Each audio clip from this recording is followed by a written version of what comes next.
Do you guys remember like a couple weeks ago when I talked about Roblox hackers getting owned because basically people were making fake exploits to be used on Roblox that would actually just like uninstall the exploits off of their computer? Yeah, well, that kind of happened again, but in a way crazier way. Because if we look at this tweet right here from Roblox RTC, you'll be able to see something that is unheard of. But before I get into that, I'm going to ask you to subscribe. Because for every 5 subs I get, I will pet my cat. So, Roblox RTC tweeted out this. Roblox exploiters have been had. They tried to cheat in-game, yet instead got their display names changed to Latte I'm a Cheater. Now, I saw this, and for some reason I'm in there. Guys, I do not exploit. My name was not actually changed to that. But thank you for including me in the screenshot, RTC. It means a lot. But basically, I saw this, and I was like, no way it happened again. Because there has been something similar that has happened in the past that's kind of similar to this, but it never went this deep. So I scrolled down to get some more information, and there's some other tweets in the thread that are that just make this whole situation even crazier. Because Roblox RTC says this: instead of uninstalling their cheats, which Latte Softwares, a security research company, had done last time, they opted to instead trigger Hyperion on them and change their display name on Roblox to Latte I'm a Cheater, which is so funny because yes, they have done this before, but before all they would do is just uninstall the cheat software that was being used. But this time they change your display name on Roblox to that, as well as they trigger Hyperion, which if you don't know, that's Roblox's anti-cheat. So that basically means that all these people that had their username changed to Latte I'm a Cheater, they will probably be getting banned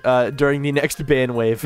So yeah, if you know anyone that had this name on Roblox, yeah, they probably exploited, and they're probably going to get banned in like a month or two, because Roblox does ban waves every couple months now, and I assume when the next one happens, everyone that had their name changed to this is banned. But it gets even more interesting because there was actually a message linked with all of this that is pretty cool to read, because it says, "Hello, Solara user, aka Will." Now, I'm guessing the thing where it says Will, it like changes to whatever your computer name is, which is pretty spooky. "Oh, how the cycle continues. You just ran a script that abused a vulnerability in Solara to gain access to your system, aka arbitrary code execution. From here, one could run malware, steal your Roblox/Discord account, steal your bank account info, or anything of the like. Luckily for you, we aren't those people. These vulnerabilities are present in all Roblox script executors, not just Wave or Solara, contrary to what your favorite cheat may claim on their Discord servers, as well as your cheat is also ultra detected." So yeah, this whole message would pop up when you ran this specific script through these softwares, and let me tell you, this is awesome, bro. I like how it also spreads awareness about a lot of the like bad stuff that could happen if you're exploiting, while also not really like doing any of the bad stuff. Like, they clearly say that they could actually steal bank account details or anything on your computer, but they didn't. Instead, they're just going to get you banned on Roblox, which I think is it's a lot better than getting your bank details stolen. Let me tell you. Either way, so funny, and I like the people that are doing this stuff because, dude, this is just such a better way to handle something like this. You know what I mean? It spreads so much awareness for how dangerous exploiting can be for some people that are not very educated on that type of stuff. It also just kind of shows that you shouldn't be exploiting because it's kind of lame. Here's another screenshot of what it would look like when you ran these scripts. So it basically showed that message, and then it also shows that when you ran it, it actually crashes your Roblox, and then it also gives you another error that says third-party software is interfering with Roblox. If you're using software for exploiting or reverse engineering, you'll need to uninstall it, which is pretty funny. Also, if you're curious about how many people actually got affected by this, it's a lot. If you search up the name in question, you will see like a plethora of people, like a lot more than I expected with this username, because they all got hacked. Now, granted, some of these people might have just changed their name to this to be funny and whatnot. And also, a lot of the people that got their names changed to this probably just like changed it back, because if you don't know, when your display name gets changed, you can actually just change it back to like what it is default instantly. A lot of people think that these cheaters are going to be stuck with this name for a week or so, but I'm pretty sure you could just change your display name back to like your default username instantly. Like, you don't have to wait a week for that. But yeah, as you can see, there's a bunch of people that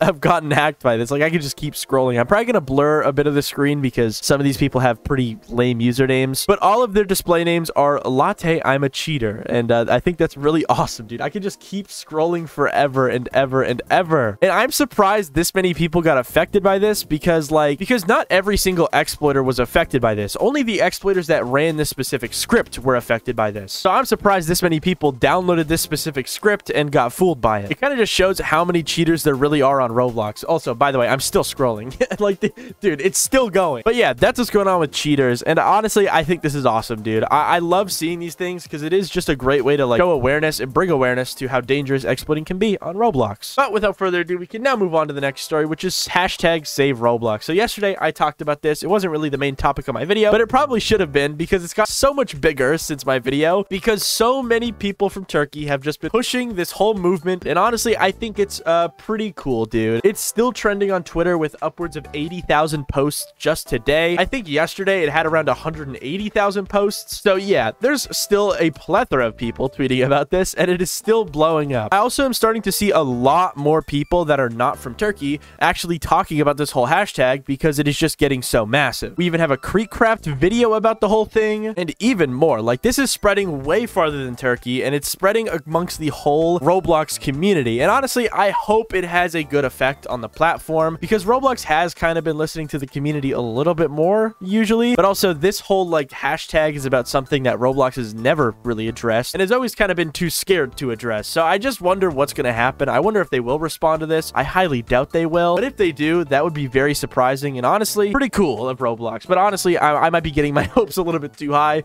because this is Roblox we're talking about, guys. But yeah, for the most part, everybody's still just talking about how Roblox needs to fix their moderation to save Roblox and get it unbanned in Turkey and whatnot. That's kind of what's going on here. It's still the same old, same old. It's just more and more people are talking about it right now, such as Creekcraft and many other people in the other places on Earth. You know, it's not just Turkey anymore. Without further ado, we can now move on to the next story, which is a bit more useless, but basically it's an update that was promised a little while ago and was finally released as of a couple days ago, I think, because Maximum ADHD tweeted out this. It looks like Roblox just killed off incremental asset IDs. When you upload an asset, you will get a random integer instead. So it seems like this update has finally fully rolled out to everybody. And if you don't really know what this is, basically every time you uploaded anything onto Roblox, whether it was a decal, a sound, an audio, whatever, it would kind of just count up by 1 in the URL and give you an asset ID that was kind of like in the order of when you uploaded it, you know, incremental asset IDs, you know. It's hard to explain because I'm stupid, but you get what I mean. But now when you upload stuff, it's completely random, which basically kills off anyone leaking stuff from games, because before you could just count up IDs by 1 and have a chance of finding like stuff for big games and whatnot. But now you can't do that because they're completely random and you're going to have such a hard time trying to find actual valid asset IDs now, which is pretty cool and is very good for developers, dude. But yeah, that's what's going on with this small update. It was finally fully rolled out seemingly over like the past couple days. It seems like a lot more people are noticing, I guess. But yeah, this has been like teased for like months now. So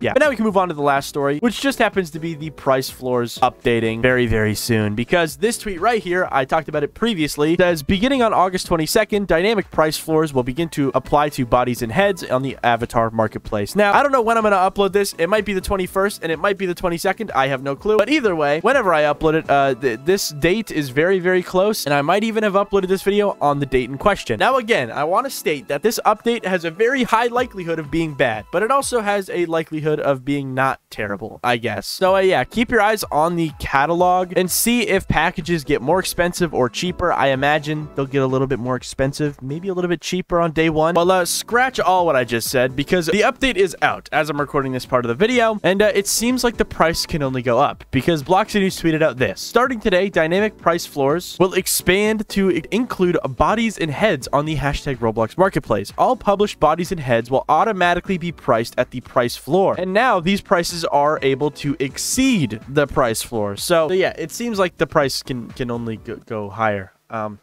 Which sucks. Now, as of now, the price hasn't gone up. It just is, you know, at 175 still for bodies and I think 75 for heads. So nothing has changed so far. But I assume in a day or so, it might go up a little bit of Robux, maybe 5 to 10. But either way, we can actually move on to the last topic, which happens to be Korea banning some games on Roblox. Now, I saw this a while ago, but I didn't really understand what it meant. But Bloxy News clarified it for me because I'm very stupid. And basically, Roblox made like a huge post about Korean age guidelines and how some games actually had to be banned in Korea on Roblox because they didn't fit within these guidelines. As you can see from this Bloxy News tweet, it says Roblox was recently made aware that approximately 30 experiences may not be compliant with the Korean Game Rating and Administration Committee's standards. As a precaution, these experiences have been temporarily disabled for users in Korea. So yeah, I guess Korea just lost 30 Roblox games. Now, they don't list what games these are. Now, the main question people had is like if these games were popular, and it seems like they were or maybe weren't, because Bloxy News followed up and they quoted something that Roblox said in this post saying, some of the experiences that have been suspended are very popular, representing creativity of developers and sometimes directly related to their livelihoods. However, these experiences account for less than 2% of playtime in Korea. So I guess they're kind of popular because 2% is a big number, but it's also not that big of a number. But yeah, I guess they were like medium-sized games, maybe some small games. But yeah,